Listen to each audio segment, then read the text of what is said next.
अस्सलाम वालेकुम। Today we are going to discuss glycolysis. लेकिन ग्लाइकोलिसिस से पहले मैं मेटाबॉलिज़्म और हमारे पास जो मेटाबॉलिज़म्स की टाइप्स हैं वो बताना चाहती हूँ, और इसके अलावा ग्लाइकोलिसिस में हमारे पास क्या क्या चीज़ें और किस किस तरीके से यूज़ हो रही हैं। ठीक, तो अगर देखा जाए तो सबसे पहले आता है मेटाबॉलिज़्म।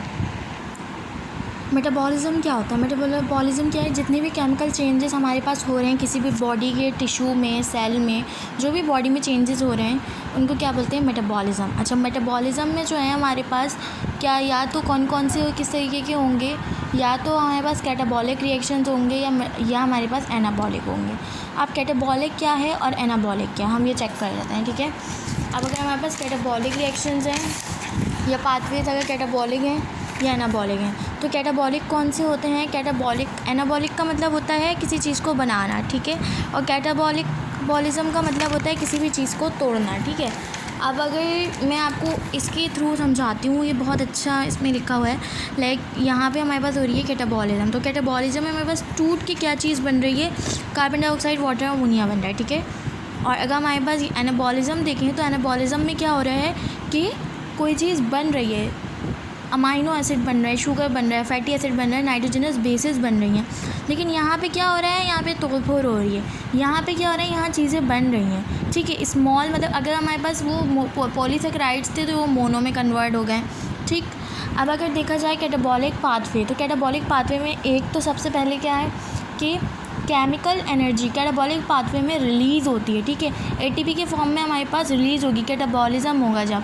ठीक है, एनाबॉलिज़्म में क्या होता है? रिक्वायर्ड होती है। ये कौन सा पाथवे है? ये कन्वर्जेंट प्रोसेस है। ठीक है, दूसरा इसके अंदर किस किस चीज़ की नीड पड़ती है? इसके अंदर हमारे पास ऑक्सीडाइजिंग जो हमारे पास एजेंट्स हैं, कोएंजाइम्स हैं, इन लोगों की नीड पड़ती है। कैटाबॉलिज़्म को अगर सिंपली आप देखें, जितनी भी साइकिल्स हैं उनका अगर आप कैटाबॉलिज़्म देखें, लाइक हमारे पास ग्लाइकोलिसिस आ जाती है, टीसी आ जाती है, कोई सी भी साइकिल आ जाती है, फैट्स की हो, कार्बोहाइड्रेट्स की हो, प्रोटीन्स की हो, तो हम यहाँ पे देख सकते हैं कि कैटाबॉलिज़्म के 3 स्टेजेस होते हैं। सबसे पहले क्या होगा? हाइड्रोलिसिस होगी कॉम्प्लेक्स मॉलिक्यूल्स की।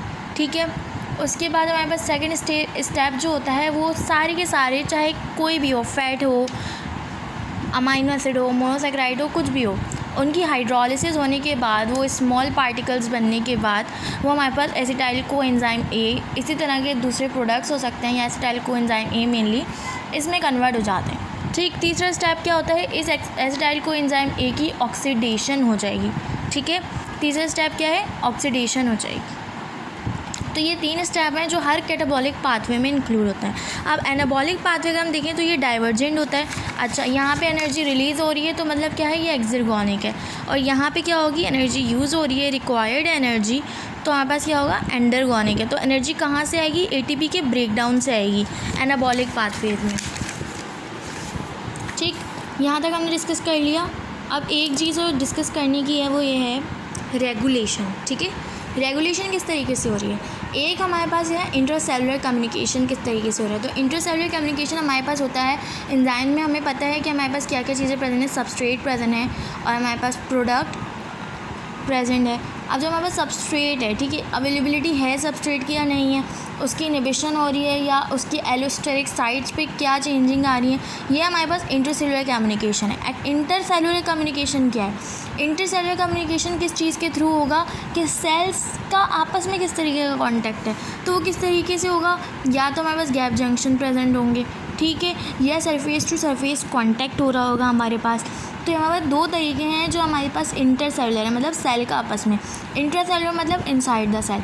इनसाइड द सेल आपके पास क्या तरीका है कि आपके पास क्या चीज़ें प्रेजेंट हैं? सबस्ट्रेट प्रेजेंट है, आपके पास एंजाइम्स की एलोस्टेरिक साइट्स प्रेजेंट हैं, एक्टिवेटर और इनहिबिटर प्रेजेंट है, उसके अंदर विद इन अ सेल क्या ऑल्ट्रेशन हो रही है। लेकिन अगर हम देखें इंटरसेलुलर कम्युनिकेशन, सेल से सेल कम्युनिकेशन करने के लिए हमें तो नीड पड़ेगी ना किसी चीज़ की, कोई ना कोई ऐसा एजेंट होगा जिसकी नीड होगी जो हमें कम्युनिकेट करवा सके सेल टू सेल। तो वो क्या होगा? हमारे पास या तो न्यूरोट्रांसमीटर होंगे, हार्मोन्स होंगे, ठीक है, इनमें से कोई एक चीज़ होगी। अब इन चीज़ों को अगर ये हमारे पास जा रहे हैं तो ये हमारे पास, ये तो एक्स्ट्रा सेलुलरली आके हमारे पास अटैच हो गए, ठीक है, रिसेप्टर पे अटैच हो गए, तो उससे इंट्रासेलुलरली क्या अफेक्ट पड़ रहा है? देखिए, पहले हमने डिस्कस किया कि इंट्रासेलुलरली अगर कम्युनिकेशन है, सेल के अंदर ही कोई चीज़ कम्युनिकेट कर रही है, तो वो किस तरीके से कि सबस्ट्रेट की कंसंट्रेशन देखी जा रही है, उसकी एक्टिवेशन या इनहिबिशन देखी जा रही है। इंटरसेलुलर किस तरीके से कर रही है कि हमारे पास या तो ब्लड में जो है क्या हार्मोन्स आ रहे होंगे ब्लड वेसल से, ये देखें, या फिर हमारे पास न्यूरोट्रांसमीटर जो है जंक्शन पे आ रहे होंगे, ठीक है, गैप जंक्शंस पे आ रहे होंगे, cell to cell surface contact है और गैप जंक्शन से 2 तरीके प्रेजेंट है, ठीक है। साइनेप्टिक सिग्नलिंग होती है हमारे पास न्यूरोट्रांसमीटर्स की, और हार्मोन्स जो हैं वो ब्लड के थ्रू कैरी कर लिए जाते हैं। सेकेंड मैसेंजर सिस्टम क्या है, अब हार्मोन्स और ट्रांसमीटर्स जो है वो हमारे पास आ गए।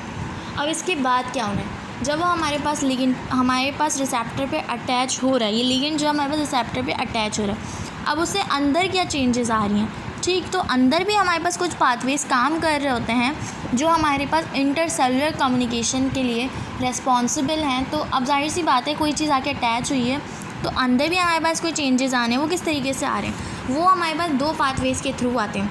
या तो हमारे पास कौन सा पाथवे होगा, कैल्शियम फॉस्फेट या फिर फॉस्फेटिडाइल इनोसिटॉल सिस्टम, या फिर होगा एडेनाइल साइक्लेज सिस्टम, ठीक है। यहाँ पे एडेनाइल साइक्लेज के बारे में हमने डिटेल में बताया हुआ है। तो अब इसमें देखिए हो क्या रहा है, एक तो हमारे पास कौन सा सिस्टम आ गया कि कैल्शियम फॉस्फेटिडाइल इनोसिटॉल सिस्टम, दूसरा एडेनाइल साइक्लेज सिस्टम। यहाँ पे हम डिस्कस करेंगे एडेनाइल साइक्लेज को। तो सबसे पहले रिसेप्टर क्या है, रिसेप्टर जो है वो हमारे पास क्या काम कर रहा है कि हमारे पास जो जी प्रोटीन रिसेप्टर है, ठीक है, इसके साथ जो है अटैचमेंट किस चीज़ की होती है, एक्स्ट्रा सेलुलर लिगेंड। एक तो ये है हमारे पास इसका, ये जो रिसेप्टर है इसके एक्स्ट्रा सेलुलर डोमेन होता है, यहाँ पे देखें इसका एक एक्स्ट्रा सेलुलर डोमेन होता है 7 ट्रांसमेम्ब्रेन अल्फा हेलिकल, ठीक है, और एक इंट्रासेलुलर डोमेन होता है, ठीक है। इंट्रासेलुलर डोमेन जो है वो किसके साथ इंटरेक्ट करता है, वो जी प्रोटीन के साथ इंटरेक्ट करता है। जब हमारे पास सेल के अंदर जी प्रोटीन कॉम्प्लेक्स प्रेजेंट होता है उसके साथ इंटरेक्ट करता है, ठीक है। और ये हमारे पास क्या है, एक्स्ट्रासेलुलरली ये डोमेन प्रेजेंट है पूरा बाहर की साइड पे 7 ट्रांसमेम्ब्रेन अल्फा हेलिक्स डोमेन होता है। अब ये जी प्रोटीन के साथ किस तरीके से ट्राइमेरिक जी प्रोटीन होता है उसके साथ किस तरीके से इंटरेक्ट करेगा हम आगे बताएंगे। लेकिन ये क्या है, ये पार्ट किसका है, एडेनाइल साइक्लेज में जो है एडेनाइल साइक्लेज का पार्ट है, ठीक है। एडेनाइल साइक्लेज सबसे पहले क्या काम कर रहा है, एक कोई भी सिग्नल आया, ठीक है, GPCR क्या है हमारे पास, रिसेप्टर है, उसकी रिकॉग्निशन की रिसेप्टर ने, अल्फ़ा या बीटा कोई सा भी हमारे पास एड्रेनर्जिक रिसेप्टर्स पे प्रेजेंट है, इसने इसकी रिकॉग्निशन कर ली। अब क्या होगा, अगर वो हमारे पास इनहिबिटरी है तो इनहिबिशन करवाएगा, अगर वो हमारे पास एक्साइटेटरी है तो वो एक्साइटेशन करवाएगा, स्टिमुलेशन कराएगा। सबसे पहले जो हमारे पास इन दोनों इसके एडेनाइल साइक्लेज में 2 तरीके होते हैं, दोनों में सबसे पहले जो काम होना है वो क्या होना है, आपके पास ATP हाइड्रोलाइज होगा किसमें, कैम्प में, ठीक है। कैम्प क्या है, साइक्लोएडेनोसिन मोनोफॉस्फेट है, ठीक, इसके अंदर हमारे पास क्या होगा, कन्वर्ट हो जाएगा, ATP कैम्प में कन्वर्ट हो जाएगा। अब होना क्या है, अगर हमारे पास ये वाला पाथवे है कि हम फॉलो करें गायनोसिन ट्राइफॉस्फेट डिपेंडेंट रेगुलेटरी प्रोटीन अंदर प्रेजेंट है, तो क्या होगा कि हमारे पास ये रिसेप्टर प्रेजेंट है और ये अनएक्टिवेटेड फॉर्म है। अनएक्टिवेटेड फॉर्म किस तरीके से होती है कि हमारे पास एक ट्राइमेरिक कॉम्प्लेक्स होता है अल्फ़ा बीटा और गैमा, ठीक है, इसके साथ जो अटैच होता है वो GDP अटैच होता है। अब जब हमारे पास कोई भी चीज़ बाहर से आई और आके अटैच हुई, न्यूरोट्रांसमीटर या हार्मोन कुछ भी आके अटैच हुआ, ठीक है, लिगेंड रिसेप्टर के साथ, तो इसके अंदर कन्फर्मेशनल चेंज आता है। कन्फर्मेशनल चेंज आता है तो उसकी वजह से क्या होगा, ये जो बीटा और गैमा ये कॉम्प्लेक्स अलग हो जाएगा और अल्फ़ा कॉम्प्लेक्स GDP को GDP में कन्वर्ट कर देगा, ठीक है, GDP में कन्वर्ट कर दिया। अब क्या हुआ, ये GDP में कन्वर्ट हो गया, तो अब हमारे पास अंदर एडेनाइल साइक्लेज जो है, एडेनाइल साइक्लेज क्या करता है, ATP को कैम्प में कन्वर्ट करता है, कैम्प और फॉस्फेट में, इसको एक्टिवेट किया, एंजाइम्स में अंदर हमारे पास इंट्रासेलुलरली चेंज आया, या जीन्स में अगर अल्ट्रेशन होनी है, उनकी एक्टिवेशन होनी है, वो होगी, मेटाबॉलिज्म इंक्रीज़ होना है, मेटाबॉलिज्म इंक्रीज़ होगा। उसके बाद क्या है, जैसे ही हमारे पास न्यूरोट्रांसमीटर हट जाएगा, ठीक है, न्यूरोट्रांसमीटर रिमूव हो गया तो हमारे पास ये सेल सिग्नलिंग भी ख़त्म हो जाएगी, फिर दोबारा हमारे पास यही चीज़ आ जाएगी कि बीटा और गैमा अलग होगा और GDP में कन्वर्ट हो गया, ये चीज़ हो गई। और हमारे पास क्या हुआ, एडेनाइल साइक्लेज जो है वो इनएक्टिवेट हो जाएगा। कैम्प जो है वो हमारे पास एज अ सेकेंड मैसेंजर काम कर रहा है, ठीक है। फर्स्ट मैसेंजर हमारे पास क्या बना, न्यूरोट्रांसमीटर या हार्मोन जो भी कैरी कर रहे हैं सिग्नल्स वो, और इंट्रासेलुलरली हमारे पास कैम्प काम कर रहा है, सेकेंड मैसेंजर सिस्टम। अब प्रोटीन काइनेज में क्या होता है, ये प्रोटीन काइनेज कैम्प डिपेंडेंट होते हैं, ठीक है। कैम्प डिपेंडेंट हमारे पास प्रोटीन काइनेज होते हैं, ये किस तरीके से रिएक्ट करते हैं कि इनके पास 2 जो हैं वो कैटालिटिक साइट्स होती हैं, ठीक है, 2 कैटालिटिक साइट्स होती हैं, मैं आपको डायग्राम में दिखाती हूँ। ये डायग्राम अगर आप देखें तो यहाँ पे ये रेगुलेटरी सब यूनिट्स हैं और ये 2 कैटालिटिक सब यूनिट्स हैं। अब होगा क्या कि एटीपी कैंप में कन्वर्ट होगा, पहले एटीपी कैंप में कन्वर्ट होगा, क्योंकि ये कैंप डिपेंडेंट है। और वो किसके डिपेंडेंट, पहला वाला जो था वो जीडीपी डिपेंडेंट था, ये किसके डिपेंड में है, ये हमारे पास किस पे डिपेंड करता है, ये कैंप पे डिपेंड करता है। एडिनाइल साइक्लेज के थ्रू एटीपी कन्वर्ट होगा कैंप में, तो कैंप क्या करेगा, इसकी रेगुलेटरी सब यूनिट्स को इसके कैटालिटिक सब यूनिट से अलग कर देगा। ठीक है, जब इसने अलग कर दिया उसके बाद क्या होगा, ये चीज़ हो गई, हमारे पास कैटालिटिक सबसाइड्स बन गई। अभी जो हमारे पास सेल के अंदर कोई एंजाइम या प्रोटीन सबस्ट्रेट प्रेजेंट है, ये वहाँ पे कैटालिटिक इसकी यूनिट जाएगा और फिर इसको क्या कर देगा, फॉस्फोरिलेट कर देगा।